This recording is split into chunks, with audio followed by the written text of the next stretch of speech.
Bonjour et bienvenue dans le Mag Éco. Nous sommes aujourd'hui à Luçon pour découvrir l'entreprise Les Lunettes par Emmanuelle, créée en 2018.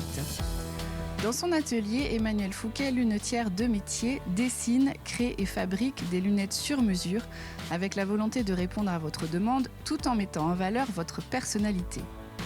Et en matière de création, tout est possible. Forme, couleur, gravure ou encore incrustation, c'est bien la valeur ajoutée de cet artisanat. Pour en parler, je rejoins tout de suite Emmanuelle.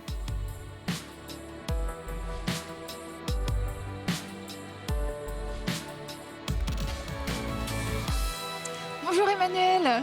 Bonjour. Alors on se retrouve à Luçon où tu travailles, donc tu es ici opticienne lunetière, tu as installé ton entreprise qui s'appelle Les Lunettes par Emmanuelle. Alors ce qu'on aimerait découvrir, c'est un petit peu ton parcours, qu'est-ce que tu as fait avant, est-ce que tu as toujours été dans les lunettes, est-ce que tu as été formée là-dedans dès le début, alors raconte-nous comment ça a démarré. Alors j'ai commencé par un BTS opticien lunetier en apprentissage, l'optique est devenue un petit peu une passion, les lunettes aussi. Et puis, après mon diplôme, j'ai travaillé un peu en magasin. J'ai fait des remplacements. Oui. Donc, j'ai découvert multitude de facettes de magasins. Et puis, un jour, en remplacement, il y a une cliente qui voulait un modèle dans une couleur différente. Et en lunetterie, ça ne marche pas du tout comme ça. Du coup, j'ai cherché à me former. Et puis, ça a été une formation, et puis 2, et puis 3, et puis après, le lancement de l'entreprise. D'accord, donc un service, une formation, je veux dire, de fabrication, création et aussi dessin de lunettes dès le départ ? Principalement au début, dessin par rapport au visage, fabrication du coup à la main, et puis après, ça a été beaucoup de travail, moi, de mon côté, avant de sortir une belle lunette. Quelle était ton envie dès le départ quand tu t'es dit ok je crée mon entreprise? C'était quoi, offrir un service comme ça personnalisé, tout de suite faire des montures très créatives, colorées comme celles que tu portes aujourd'hui? C'était quoi quand tu t'es dit ok je lance mon entreprise pour faire des lunettes, qu'est-ce que je veux faire précisément? Alors c'était pas forcément pour faire des lunettes fantaisie, c'est plus pour faire la prothèse visuelle en fait, pour que les gens retrouvent un confort dans leurs lunettes et puis qu'ils aiment les porter, que ce soit pas un choix par défaut parce qu'il y avait ça en magasin. Et puis le côté créatif aussi peut-être, dans lequel tu pouvais un peu plus t'éclater qu'en boutique où finalement c'est des modèles assez standards. Oui, c'est ça, c'est standard. Donc moi, en fait, je pars vraiment du visage, de mesures que je prends sur le client. Et puis après, je viens dessiner en mettant toutes mes codes sur le visage. Et on a un modèle qui ressort et qui est parfait et qui correspond vraiment du coup à la morphologie. Ok, alors aujourd'hui, tu proposes donc des lunettes de vue pour quel type de public? Enfants, adultes? Principalement de l'adulte. L'enfant, je peux aussi le faire. Ça, il n'y a pas de souci. En fait, du moment que c'est une lunette, une prothèse visuelle, en fait, qui se met sur le nez et les oreilles, et c'est bon. Là, tu peux répondre à la demande. Ok, super. Donc, on est justement devant ton atelier. Alors, on va découvrir comment tu travailles. Tu nous emmènes? On y va. Allez, c'est parti.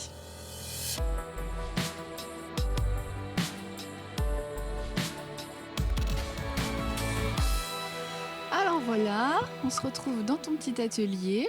Donc c'est là où tu fabriques tout, tu dessines. Alors justement, explique-nous comment ça se passe, le démarrage d'une préparation de commande de lunettes.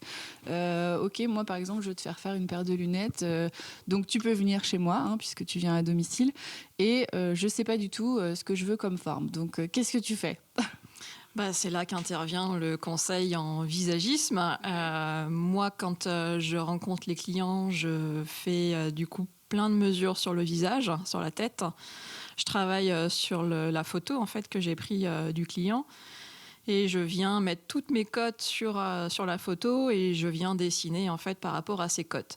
Alors le client va me guider ou pas dans ses envies, ou alors je fais vraiment moi par rapport à mon ressenti et par rapport au code que j'ai pris. En fait, ça fait une sorte de boîte et il faut que je dessine par rapport à toutes mes cotes. Ok, et alors après, nous, on reçoit un dessin, une visualisation à peu près de ce que peut donner les lunettes.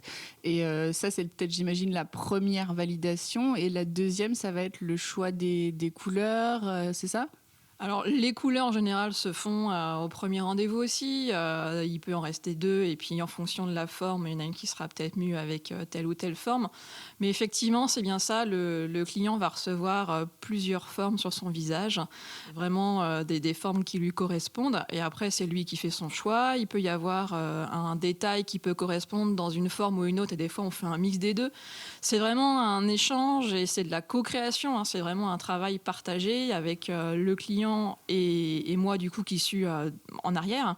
Oui, je lisais que tu disais que c'était vraiment la création d'une paire de lunettes, c'était vraiment une aventure. Donc ça, on ressent un peu le côté, voilà, on passe du temps, c'est vraiment un échange. Voilà, tu fais pas ça toute seule dans ton coin parce que c'est vraiment de la personnalisation et du sur-mesure.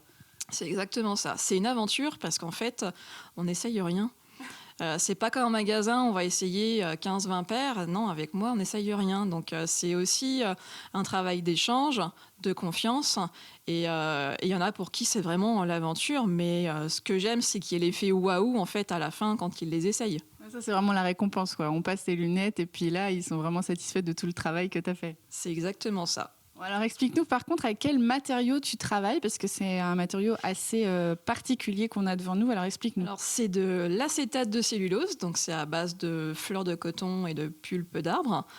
Il y a un lien chimique, bien sûr. Et puis, donc, dans cette matière, je viens découper.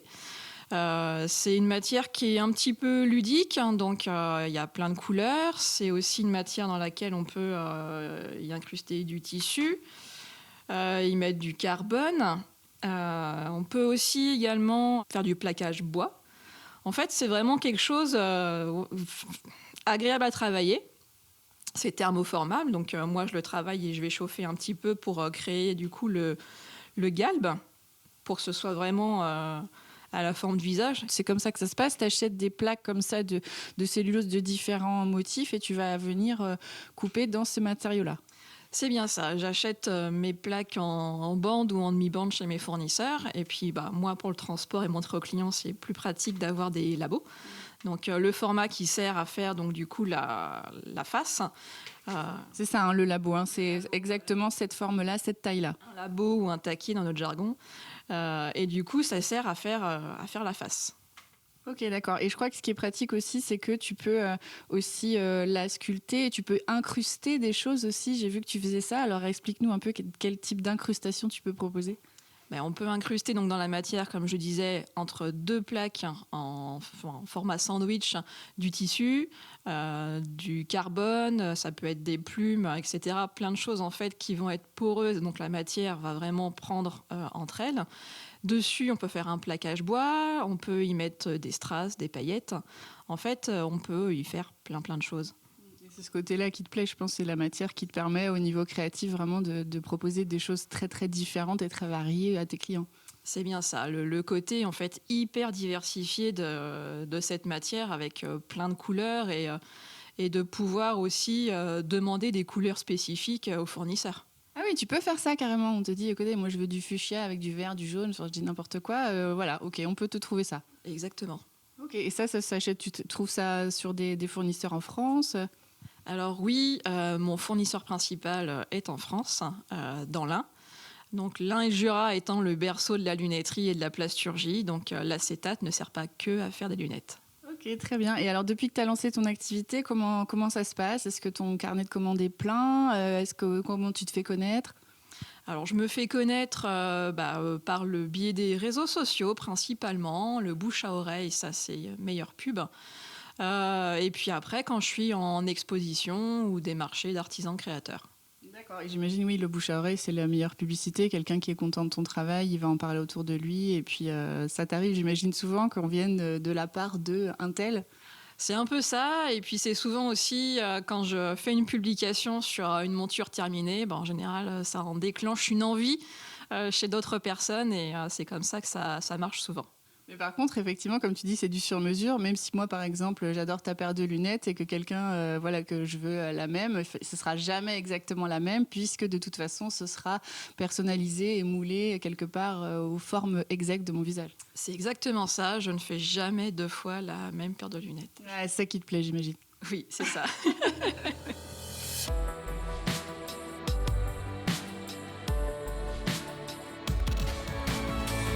Donc Emmanuel, tu fabriques des lunettes, évidemment, on en a parlé, mais à côté de nous, là, on voit des bijoux. Donc ça, c'est quelque chose qui est venu dans un deuxième temps? Dans un deuxième temps ou en même temps, je ne sais plus trop. En fait, quand je fabrique une lunette, il y a 80% de perte sur ma petite plaque. J'aime pas la perte. Donc, du coup, comme c'est une matière qui est un peu sympa et colorée, autant l'utiliser et faire des bijoux et accessoires avec. Et puis, ça permet d'éviter de faire du déchet. Ça, c'est bien, très bonne idée. Et on parlait tout à l'heure de la manière de se faire connaître auprès du public. Tu participes donc à des marchés, des foires, et notamment, là, prochainement, je crois que tu participes à un événement assez important. Alors, explique-nous. Alors, c'est sur la dernière semaine du mois de mars, enfin le premier week-end d'avril, ça doit être à cheval entre les deux. C'est les GEMA, les Journées européennes du patrimoine.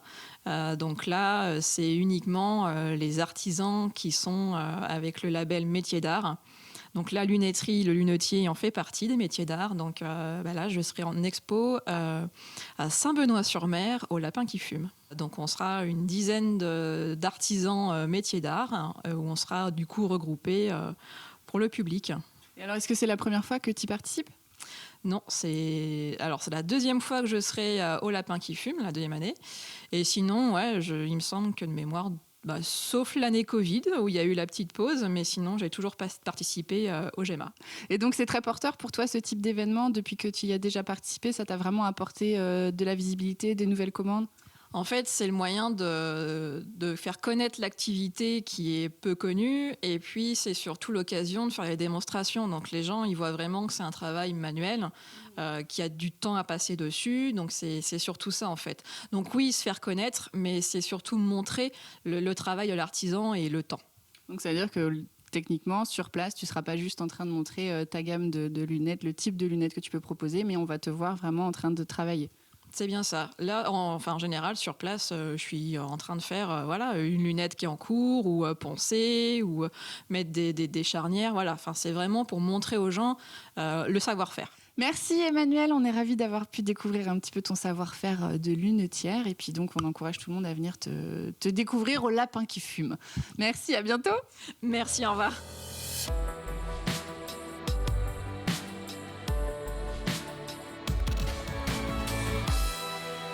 La lunetterie artisanale est un métier passionnant qui demande beaucoup de temps et de minutie, comptez en moyenne 350 € pour une monture. C'est le prix à payer pour avoir une paire de lunettes unique et sur mesure.